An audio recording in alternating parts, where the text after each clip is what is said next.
Hello everyone, welcome to my YouTube channel. Today we'll be discussing a very famous essay written by T.S. Eliot, which is Tradition and Individual Talent. So this was first published in 1919 in The Egoist, and it was later included in 1920 in his collection The Sacred Wood. Now in this essay, Eliot does primarily two things. He firstly talks about the word tradition, the importance of tradition in reading, writing and understanding of poetry. And secondly, he talks about the theory of impersonality, which will be discussed in the later half of this lecture. Now, starting with the theory of tradition. So he says that the word tradition has often been used in a derogatory sense, but never to praise people. People believe that if a work of art is different from what has been written in the past, it is good. But Eliot has something different to offer. Eliot says that a good work of art is something that resonates with the past. He calls it the historic sense. And he says that this historic sense cannot be inherited, but it can be obtained by hard labor. He says that following tradition does not mean copying the past works mindlessly. It is actually being aware of the past, taking inspiration from the past, and the new work of art, as I said, resonating with the past. He further says that a good critique cannot value a present work of art or a present poetry without considering what has already been written in the past. So this balance between the old and the new is very important. The new should conform to the old and the old should adjust the new. Further, Eliot has to say that art never improves, art develops, because the work of art is in a constant process of development. Art never exists in isolation. It has been, it follows a tradition. It has a history to follow. It comes from, from times back, and gradually this art develops. So he has to say that art suddenly does not erupt from somewhere. It has always, it has a legacy to follow.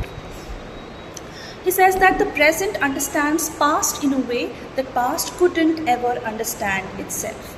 So this historic sense that he's talking about makes a writer fully conscious of his own generation, his place in the present generation as a writer, and his relationship to the past writings or the past writers, as you can see.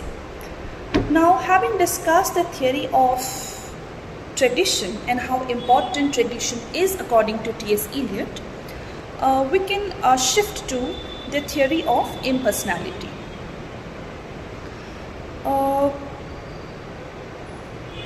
Especially the Romantic writers believed that a work of art is the depiction of the writer's life or the writer's emotions or the writer's mentality. So the Romantic writers talked about this subjective kind of a poetry where the writings was very much, it very much coincided with the feelings of the poet or the writer. But Eliot again has something different to offer. He says that a true writer is somebody who can differentiate art from the artist.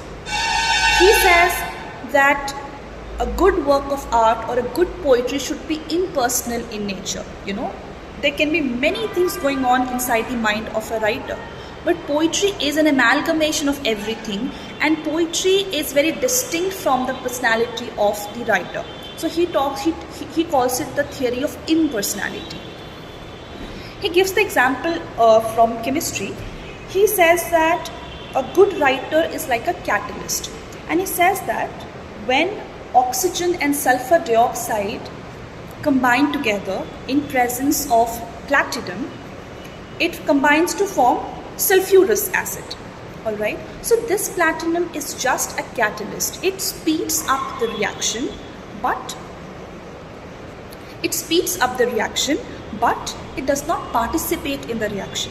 Similarly, A writer is somebody who works like a catalyst towards producing a work of art, but there is no glimpse of his own life or his own emotions in the work of art, as he calls it. So this is what this is what he says through the theory of impersonality.